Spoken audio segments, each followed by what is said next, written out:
Rapid global urbanization is actively erasing one of the planet's oldest natural resources.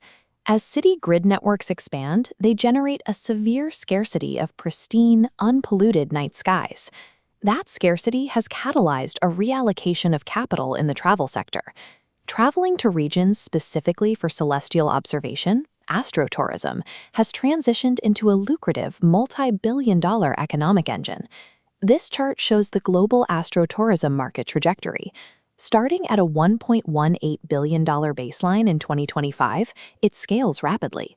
The Middle East and Africa outpaced the global average with a 14.1% growth rate, driving toward an estimated $3.47 billion market by 2034. Capturing the premium yield in this sector requires discarding high-volume models of daytime safaris.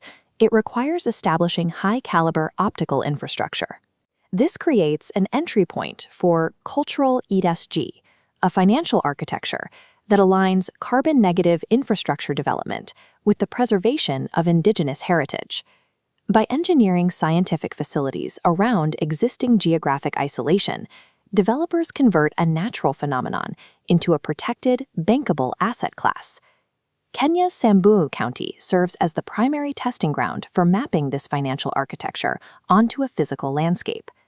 Astrotourism in the MEA region functions as a defensible infrastructure investment, utilizing high-margin revenue to protect the very resource it commercializes. Commercial astrotourism and professional optical astronomy demand an exact, inflexible convergence of geophysical realities. An observatory cannot be built just anywhere. First, the observer must clear the dense, turbulent layers of the lower atmosphere. Samburu's topography provides access to elevations reaching 2,848 meters, achieving high-altitude atmospheric stability. Second, the atmosphere must be dry. Airborne moisture distorts incoming starlight and absorbs critical infrared wavelengths. Samburu maintains a semi-arid climate, with humidity fluctuating between 20 and 40%. The defining market advantage is the county's bisection by the equator. A single vantage point in Kenya offers simultaneous, unobstructed sightlines into both the northern and southern celestial hemispheres. Compare that to legacy observatories in Europe or North America, which remain permanently blind to half the cosmos.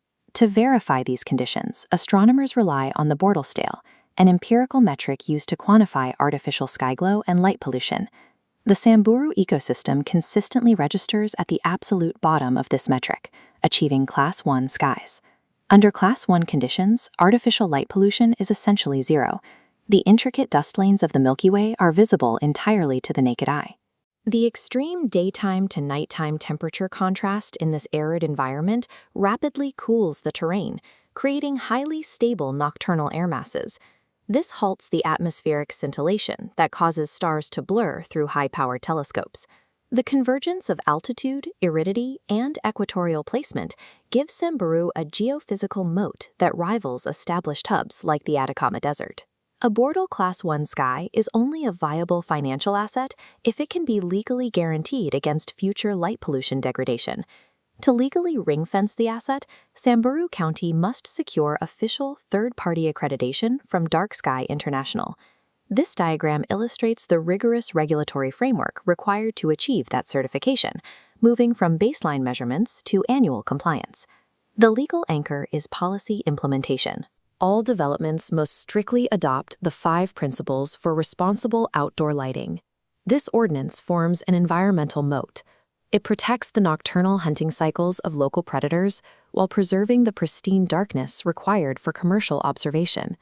Once the physical darkness is protected, the location is differentiated financially through specific intellectual property. That begins with scientific IP. The Kenya Optical Telescope Initiative is scouting locations to integrate observational arrays, anchoring the county as a node in global astrophysical research. This hardware is then layered with cultural IP. For centuries, the nomadic Samburu people have utilized ethnoastronomy, reading celestial mechanics to dictate pastoralist navigation, migrations, and societal governance. High-net-worth hobbyists and experiential travelers currently pay between $3,200 and $5,600 per person to access this combination of authentic cultural immersion and professional-grade observation. By wrapping scientific infrastructure in an unbroken tradition of indigenous ethnoastronomy, the region secures a monopoly on a highly specific tourism experience. Deploying institutional capital into off-grid infrastructure requires sophisticated risk mitigation. The financial vehicle used to manage this is a community trust SPV.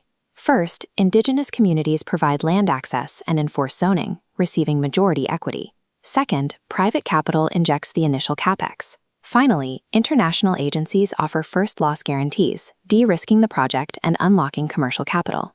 This tripartite stack aligns the incentives of local governance, global scientific research, and private equity, avoiding the historic pitfalls of emerging market conservation projects. Because the SPV captures a high willingness-to-pay demographic, it can enforce limits on total visitor volume, ensuring the experience remains exclusive. The resulting high-margin revenue flows back through the SPV, delivering institutional dividends while funding local STEM capacity-building pipelines. This financial architecture converts a natural phenomenon into a legally sound, de-risked institutional asset class.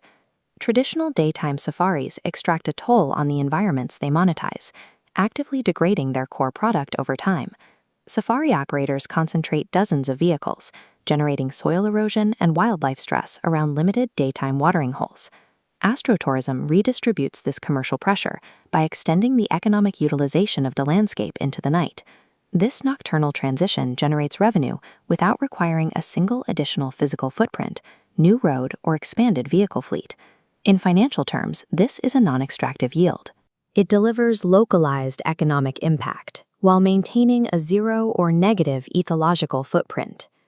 This is a cultural ESG asset, profitable at the unit economic level while providing structural protection for the underlying ecology.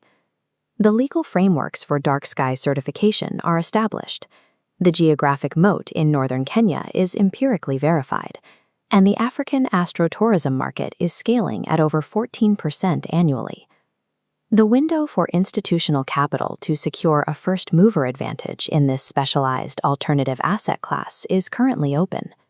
ESG fund directors and portfolio managers possess the risk mitigation tools required to operationalize this specific geographic resource into a performing asset. In emerging market finance, the preservation of the dark sky represents a rare alignment of scientific demand and capital deployment.